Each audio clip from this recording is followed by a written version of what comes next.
प्रमद बर'आ 4 बोसोराव मोननै गोदान खामानि मावदों।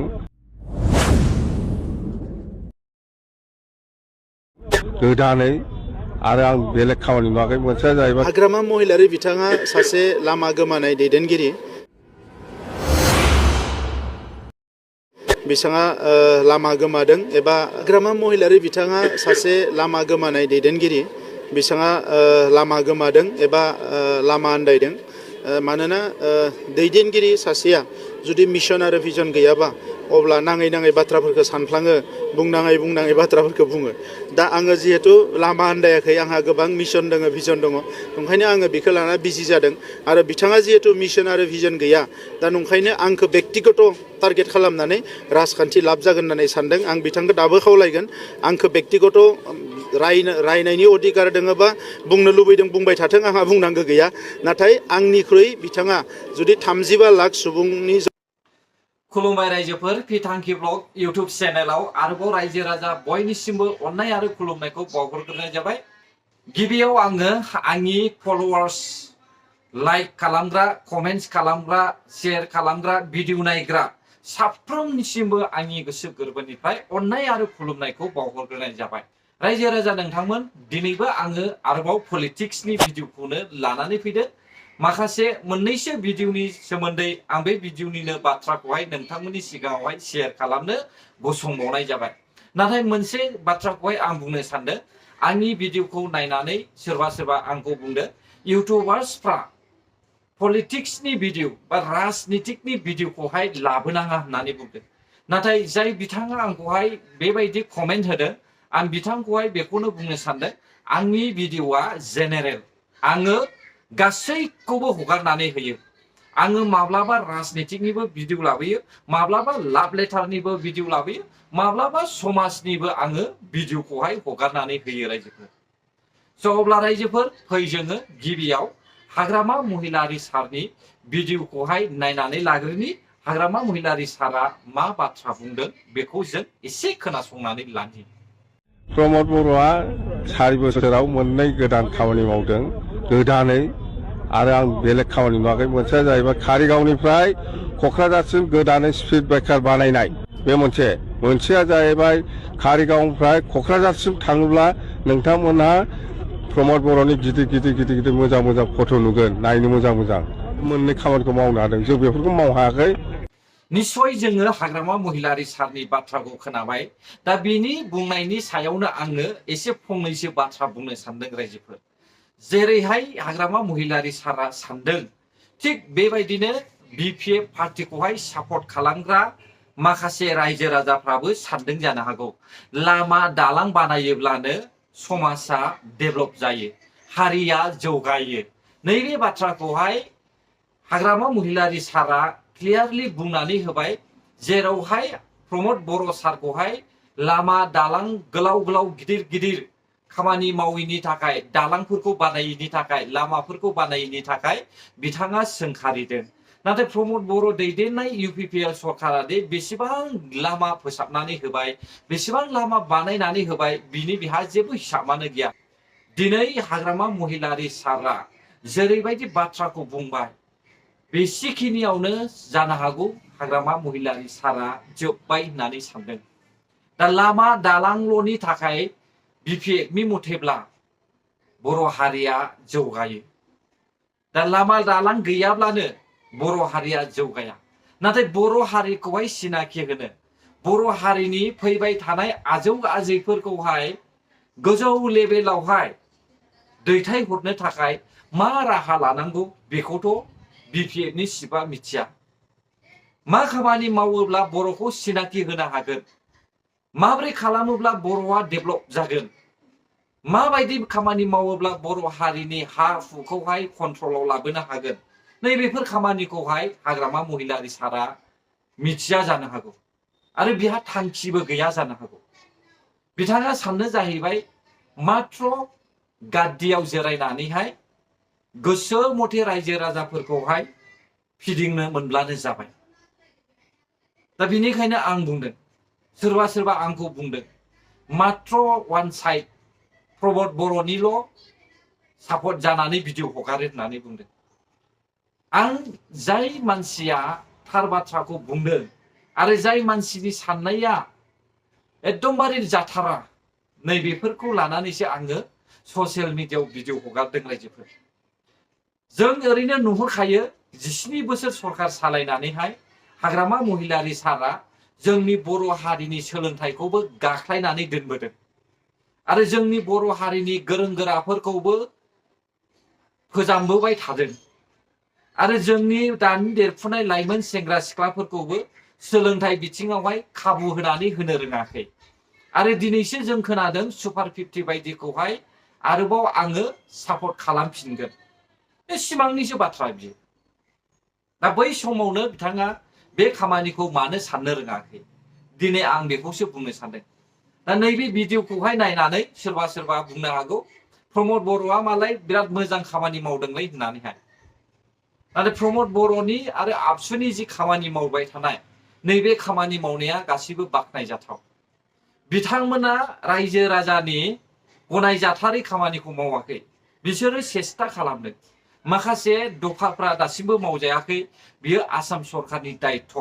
नाथाय आसाम गभर्नमेन्टआ बर' हारिखौहाय मोजां मोनैनि थाखाय आसामिसफ्रा जोंनि बर' हारिखौहाय मुगैनायनि थाखाय दिनैसिमबो जोंनि बर' हारिनि दाबि दावाफ्रा मावफुंजायाखै रायजोफोर। बेयो आसाम सरकारनिबो दायित्व। आसामा जुदि मावफुंनानै होआब्ला बर'नि सिबालाय मा खालामदों नोंथांमोना बेखौबो साननानै नाय। सेन्ट्रेला अर्डार होसेयावबो जुदि स्टेट गभर्नमेन्टआनो खामानिखौ मावाखैब्ला अब्ला बिनिफ्राय दुखुनांथावसिन मा जेबो गैया। दा नैबे भिडिअखौ नायनानैहाय प्रमद बर'खौहाय सापर्ट खालामदों होननानै बुंगोन। नंगौ आङो सापर्टबो खालामो, मानोना बिथांमोननि खामानि मावनाया नंगौ मोजांखौनो मावबाय थादों। बिथांमोननि खामानि मावनाया फिउचारनि थाखाय। नाथाय हाग्रामा महिलारि सारनि खामानि मावनाया हाकिकत होननानै बुङो थांनानै थासान्दिल'। बै फैबाय थानाय आप जेनेरेसननि थाखाय बिथांहा जेबो थांखि गैया। दा बेखौ लानानैसो आङो बे भिडिअफोरखौ हगारदों रायजोफोर। आरो आङो नुनो मोनदों आंनि भिडिअआवहाय सासे सनितपुरनि आइजोआ कमेन्ट होदों। सनितपुर आरो बिश्वनाथ जिल्लानि जि खामानिफ्रा दासिमबो साक्सेसफुल जायाखै नैबे बाथ्राफोरखौ लानानै आंखौ कमेन्ट होदों। नाथाय बे आइजोखौ आं बुंनो सानदों, जागोन सानसे नङा जागोन। नाथाय नों जाय सरकारखौहाय सापर्ट खालामगोन बे सरकारासो नोंसिनि सिमांखौ सिमाङैनो दोनगोन। दा BPF पार्टिया 17 बोसोर रायजो सालायबाय। माब्लाबाबो जों खोनाफेराखै BPF पार्टिनि चिफनि खुगानिफ्राय सनितपुर, बिश्वनाथ, धेमाजियाबो लखिमपुराबो माबायाव बिटिआरआव हाबनांगौ, BTCआवहाय सोसनजानांगौ नैबे बाथ्राखौ जों माब्लाबाबो खोनाफेराखैमोन।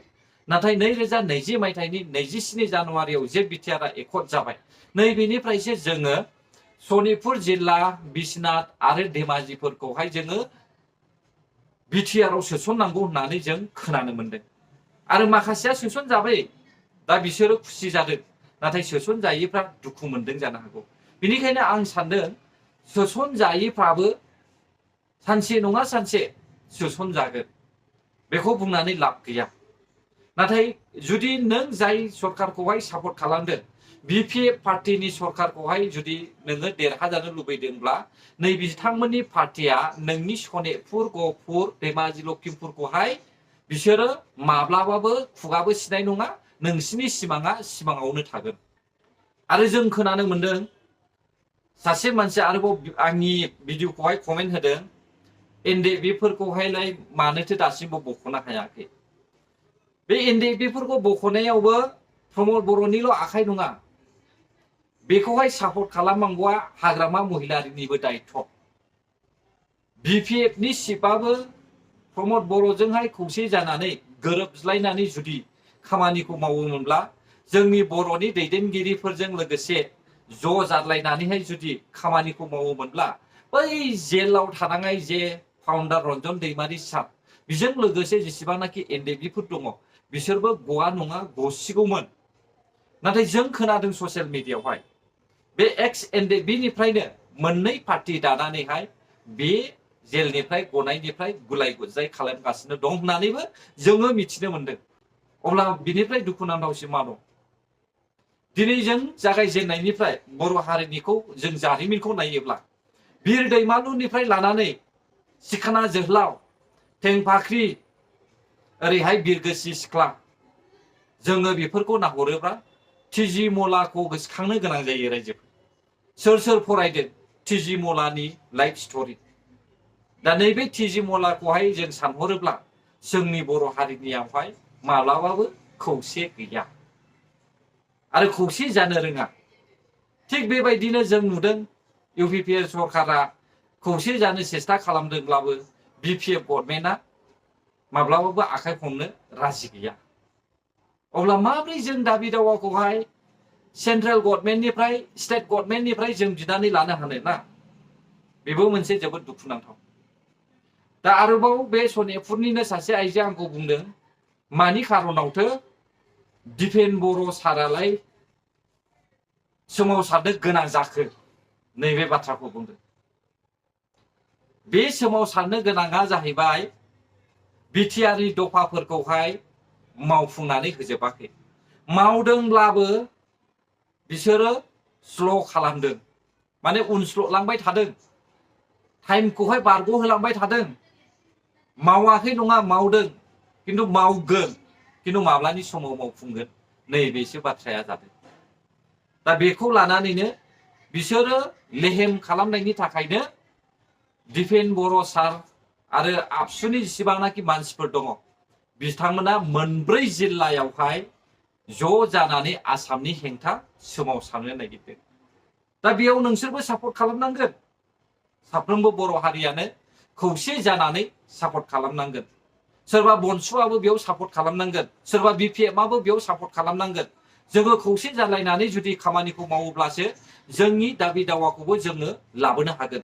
जेरै जोङो गुबुन हारिफोरनिखौ नायोब्ला बिथांमोना नांगौ समावहाय खौसे जायो, नाथाय नाङै समावहाय बिसोरबो गावसोरजों गावसोर एना एनि जायो। नाथाय जोंनि बर' हारिनि जे थासारि, बर' हारिनि जे साननाय हनाय, बेखौ जों नायोब्ला नांगौ समावसो बर' हारिया गावस्रायो, नाङै समावसो खौसे जायो। जों बेखौसो नुयो रायजोफोर। एनिवे भिडिअ'आबो बेसेखिनियानोमोन। नोंथांमोना आंखौ गाज्रि मोनबायब्ला आंखौ निमाहा हो, आरो आंनि बुंनाया नोंथांमोननि थाखाय गोरोन्थि जाबायब्ला आंखौहाय निमाहा होब्लानो जाबाय। गोजोन्थों। भिडिअ'खौ जोबजासे नायनायनि थाखाय। बर' हारि जै जाथों, जै बर' हारिनि।